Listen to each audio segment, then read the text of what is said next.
Seattle's new socialist mayor exposed as the city quietly decriminalizes open air you-know-what use.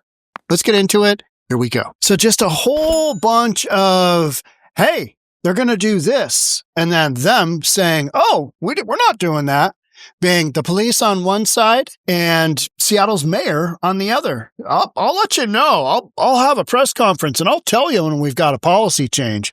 Well, we got something going on here. Let's look at the Como News article first. Last little video. With Mayor Katie Wilson, who just took office days ago. It's about an alleged directive from the mayor in regards to open drug use in the city. Como's 𝗪𝗡𝗪 joins us live now. Natalie, what has the mayor asked city police to do?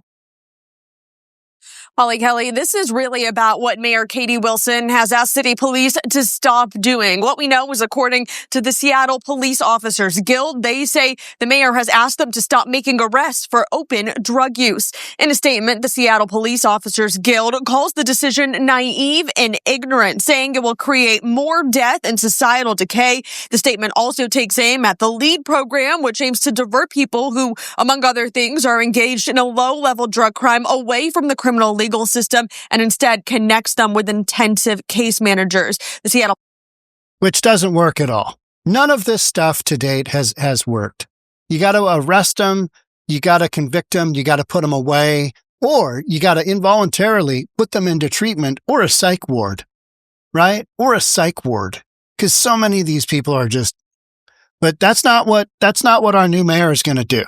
Let's keep going. Police Officers Guild says LEAD supports the idea of, quote, suicidal empathy. We've also seen state leaders weighing in overnight, including chair of the GOP, Jim Walsh, who simply calls the idea of stopping arrests for open drug use stupid. And we did also. He had a one-word summation of the whole concept of, If you're out there in public in Seattle and you're doing this number, the fact that you won't get arrested moving forward, instead you're going to be put into this diversion if anything is done whatsoever. He sums it up with, yeah, that's stupid, and just says it's stupid. And it is. It's truly mind-blowingly stupid. So, What's the mayor talking about? Well, I haven't made that policy change. When I do, I'll let you know. And you're left with, okay, yeah, but this information's getting out there. So somebody said something to somebody somewhere, right? Something happened, because these guys aren't just making it up. Here we go. Reach out to the Seattle Police Department for an official statement. Over the weekend, they say they will get back to us sometime today. So our new socialist mayor, she denied the Seattle police officers' allegations, the Guild, of a directive. They're stating a directive has been issued from their leadership, from Seattle police leadership, based on city leadership, that ordered police officers to halt open substance use arrests. Don't do it anymore. And you know what? That's kind of already been done. It's being done because we're not prosecuting open substance use arrests. We're not incarcerating these people. So it's kind of like this ongoing deal that's already been going is now just wildly out in the open. So the Seattle Police Officers Guild issued a statement on Sunday night, last night, that a directive from city leadership halted open substance use arrests and instead promoted diversion program recommendations. You know, they put these people, there's a whole group of addicts on the streets in Seattle, in any major city, but typically the big blue liberal ones, because they just allow them to do this stuff. So you've got, a few hundred of these people just running around, doing drugs, buying drugs, stealing from the community, shooting people, shooting each other, living in tents, just this whole chaos, this whole deal. And it's not working. What we're doing isn't working. It doesn't work, because you either got to incarcerate them or you got to get them into treatment. You got to force them into treatment. Or if they're insane, then you put them where they need to be, which is a mental institution, right? And we're not doing any one of those three things. because we've literally got this, this idea of if people want to do drugs and they want to commit suicide that way, then that's their call. That's what the left basically states. You don't have that in other states. You don't have that in states with Republican leadership. They don't allow people to just openly use narcotics on main streets, city streets. The last time I saw this happen, where was I? I was on Pike and Pine. I was at 3rd Avenue. I was outside the McDonald's of 3rd Avenue in downtown Seattle at Pike or Pine, whatever it is, where the McDonald's is there. And somebody was literally shooting up, and they were sitting on top of a power box, I think, or it was a box that ran the street lights. Just sitting there. No, it's all graffitied up and just, putting a needle in their arm. And it's just, you got tourists walking all over. It's a block you can literally from that vantage point see Pike Place Market. You can see the Pike Place Market sign. And, you got tourists just walking around and people kind of glancing at the guy shooting up. And you're like, Seattle, that's what we're doing. So it's already kind of this way. But to have it out in the open as an actual policy would be so detrimental. So I think they tried to go low key with this policy. Hey, maybe if we don't really state it until after a while, and then we'll bring it up to the public. Maybe we'll scooch it through that way. But the mayor, Katie Wilson, is saying, "No, I didn't issue this. I didn't issue this directive." According to the Seattle Police Officers Guild, city leadership told officers to stop arresting people for open substance use. In their statement, SPOG, Seattle Police Officers Guild, called the decision naive and ignorant. Well, let's go ahead and let's look at what the actual statement looks like. Here it is. Recent naive, ignorant political decision to not arrest offenders for open you-know-what use in the city of Seattle is horrifically dangerous and will create more death and societal decay. This is 𝗪𝗧𝗏, president of SPOG. It embodies an enormous flaw in those in our community who think that meeting people where they are who are in the throes of addiction is the correct path to lift them up. This is wrong and is commonly referred to as suicidal empathy. Hey, we know you're killing yourself, but we empathize with you and the issues that you have. We feel for you. Want some more drugs? There you go. Want to shoot up? There you go. Clean needle. Here's some tinfoil for your fentanyl. Hope you don't overdose. Most cops know that LEAD program, that's a diversion. Let's not arrest them and put them in jail. Let's put them into a treatment program.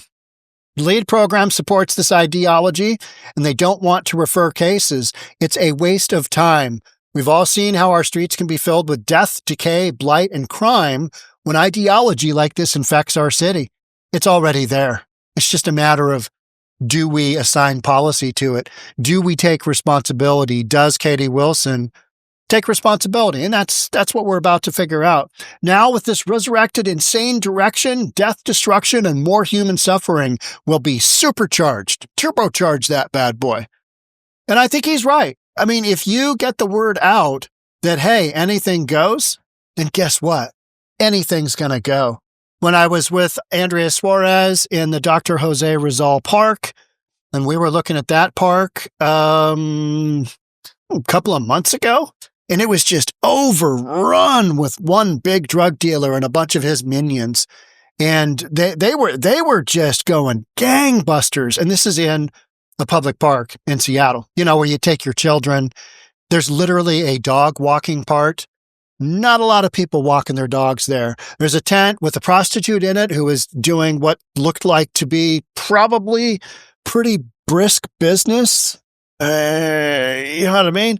People just passed out, just people doing drugs all over the place. It was insane. It was absolutely nutty. But what I came away from that one was that the reason that the police aren't really going through there and raiding that park is because the drug dealers know that if they have a certain amount of illegal substances on them and it's underneath the threshold for a judge to send them to jail, Nothing happens to them. So they all just run around with the bare minimum, right? Just underneath the threshold. And so the cops, they're not going to arrest him for possession of this stuff because no judge is going to convict him. And so you've got all these people just openly doing all this stuff anyway. And then we wonder, why are the overdoses consistently higher than other cities? Well, so there's that statement. However, on Monday morning, here's the good stuff. Wilson said there had been no policy change and issued the following statement in response. You'll know when I announce a policy change because I'll announce a policy change. Okay. All right. She's very early on in her position as mayor. She's been in office one whole day, which was last Friday. Today's her second day. Several weeks ago, I published a vision for public safety, which begins with the commitment that everyone in Seattle of every background, every income, deserves to be safe in their homes, streets, parks, and places of business in every neighborhood across our city. Okay, I agree with that too, but so are you going to let the cops do their job and arrest people doing stuff in public that they shouldn't on the streets of Seattle? Is that what you're saying? Don't really know from that statement, right? I remain committed to that vision. Our work now is to carry it out, including enforcement of the possession and public use ordinance in priority situations. There you go. Priority situations. Well, what is a priority situation? And ensuring that the LEAD framework, diversion framework, no jail for you, treatment, and other effective responses to neighborhood hotspots is that why there's always a hotspot on 3rd and Pike and 3rd and Pine? Is that why there's always a hotspot at 12th and Jackson in Seattle? Because it's working so good? No. Got to be brutally honest. Those are implemented with an appropriate level of urgency, sufficient resources. We don't have enough cops, right? Just don't have enough cops. Don't have enough cops to go around for, all of the Looney Tunes that are running around doing drugs in our streets. And a commitment to results. All right. A commitment to results. I'm there. I am there. All right. Here's Jason Rance's take on this. Seattle Police Chief quietly decriminalized substance use in memo directing no charges. Katie Wilson says that our new mayor says that there's been no policy change, but in an email sent to officers last week, Seattle Police Chief Sean Barnes announced that all charges related to substance possession or substance use, illegal substance use, will be diverted away from prosecution and into the LEAD program. They're not doing any arrests at all. Okay? Effective immediately, all charges related to possession and use will be diverted from prosecution to the LEAD program. All instances of use or possession will be referred to the LEAD whatever, designed to redirect low-level offenders in King County from the criminal justice system into supportive social services. Now, does that sound about right for a social justice warrior, a socialist like Katie Wilson? Yeah, absolutely. Is it going to work? Hell no. Seattle already doesn't work, and we just got a socialist mayor. So, we're off to the races. Barnes, the police chief, added that if someone fails to comply, prosecutors can step back in. Prosecutors can come in and say, oh, no, you're in the LEAD program? No, we're going to prosecute you. That just doesn't happen. It's not going to happen. Throwing out these options is fine, but if they're never utilized and if there's no teeth to the law, hey, drugs are illegal. Don't do them. If there's no teeth to that law, everybody recognizes that and they just go on about their merry business and the streets of Seattle just become more dangerous than they already are. He also emphasizes that officers are still expected to make arrests when probable cause exists, particularly for public substance use. But this is the same rhetorical sleight of hand Seattle has used for years. Yes, officers can arrest, but the system will not meaningfully hold offenders accountable. There's no consequences for their actions. So expect this just to take off. I mean, Seattle's already there. Bruce Harrell was doing a decent job of cleaning up our streets. If this is, in fact, the new policy, Yeah. It's not going to be good. This is not going to be good. This is going to be terrible. So Jason Rantz goes on to say that Barnes notes that it doesn't apply to those selling or delivering. And some people are going to be ineligible for the diversion. And those people include serious violent felony history, sex offenses, those already under Department of Corrections supervision. That leaves a wide swath of repeat substance users cycling endlessly through a program with no teeth. And that's how you end up with the streets of Seattle being as lawless as they are, with drug dealers and drug addicts and whacked out homeless people on drugs just running around doing crazy stuff.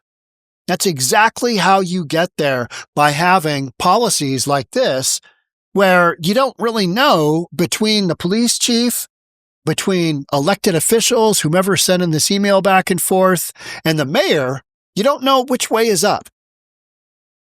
Because the mayor is saying, oh, that wasn't me. You'll know, because I'll notify you of a policy change when a policy change happens. Okay. All right. Yeah. This policy shift comes as Socialist Mayor Katie Wilson assumes power and signals a return to the failed ideology that defined Seattle before the legislature was forced to restore substance possession laws. Measure 110 in Portland, Oregon, same damn thing. And all of a sudden, their overdoses and everything related to possession and use just absolutely skyrocketed. And then they went, well, maybe decriminalizing all that stuff wasn't the best call of all. Maybe. And they literally recriminalized it. And now they're trying to get back on their feet, going again. For all the talk of learning lessons, Seattle is once again choosing diversion over enforcement, even as overdose deaths and public disorder remain historically high. Yeah, I mean, absolutely nutty. I'm going to leave you with this video here. This is from Andres Suarez. This is an area of Seattle that has been Bell Street Park. This is Belltown, Helltown. And this is an area that already has high degree of homelessness, got a bunch of criminal activity, you got whacked out nut jobs in tents, and this is where that kind of thing is going on. So you tell me, if in watching this video, if you think things are going to get better with having fewer teeth to the possession law than more. Let's watch it. I'm in Belltown in Bell Street Park, where there are 1, 2, 3, 4, 5 tents blocking the sidewalks in front of Chinese restaurants, Korean restaurants, Vietnamese restaurants, a little mini international district here right in the heart of Belltown. What's your name? Harry. And what's the name of your restaurant again? Chennai Express Indian restaurant. Right on. These tents just moved in when we started working. Our remodel was our new restaurant. I received a call from the city earlier this week that a woman here who knows our program has not 1 tent, but 2 tents here on the sidewalk in front of this Chinese restaurant. Most of them, actually all of them, are empty. No one's around. Lots of hygiene kits, lots of leftover food, lots of well-intended donations that become rat food. From my understanding, everybody here is now in a tiny house, yet the tents are still here blocking our Bell Street Park. This story I have been talking about for years, where people get tiny house villages and still maintain their encampments here on our sidewalks and our parks and our shared spaces. So this is a great example where the city called me on Christmas Eve. The city called me on Christmas Eve and asked if I could help transport and buy basic needs and some Christmas presents for a family member of a woman who lived here. She not only has 1 tent, she has 2 tents here, and now also a tiny house. And here we are, and her tents are still here, even though she has a tiny house. I called the downtown ambassadors last week. They said they'll be moving it, but it's been growing on. But why not just remove them yourself? I just want the city to act. That's exactly Sure. You want the city to act. It's absolutely insane where somebody has 2 tents on the street to do their drugs, right? That's why you have tents on the street. And then you also have a tiny house because the city gives it to you. And then now they're saying, well, we're not going to bust you if you have simple possession. There's really nothing that would prevent people from coming to Seattle and just living this lifestyle to the hilt. I mean, just pedal to the metal, right? All gas, no brakes. And that's what's happening. And then people are dying. And then people are going, I don't get it. What happened? Yeah, you've got that suicidal empathy. People want to do drugs and kill themselves. And that's what Seattle's going to let happen. We'll have to wait and see what the official policy is on this, because we've got some conflicting detail here between police chief and the mayor and the police guild. We'll have to find out what the real deal is. Does it really matter? It almost doesn't, does it? It does, incredibly. But what's going to happen is just more Seattle stuff. Just, multiple tents on the street. Nobody really taking care of them. The city saying, hey, Andrea, can you go give them some Christmas presents? Insanity. That's what you've got. That's what you got on the streets of Seattle, is insanity with this kind of ridiculous. Don't let the tent set up. Arrest people. Incarcerate them. It might save their lives. How about that? Yeah. Anyway, love to have you subscribe. Hit that notification bell. I'll see you on the next one. Thanks for joining. Bye for now.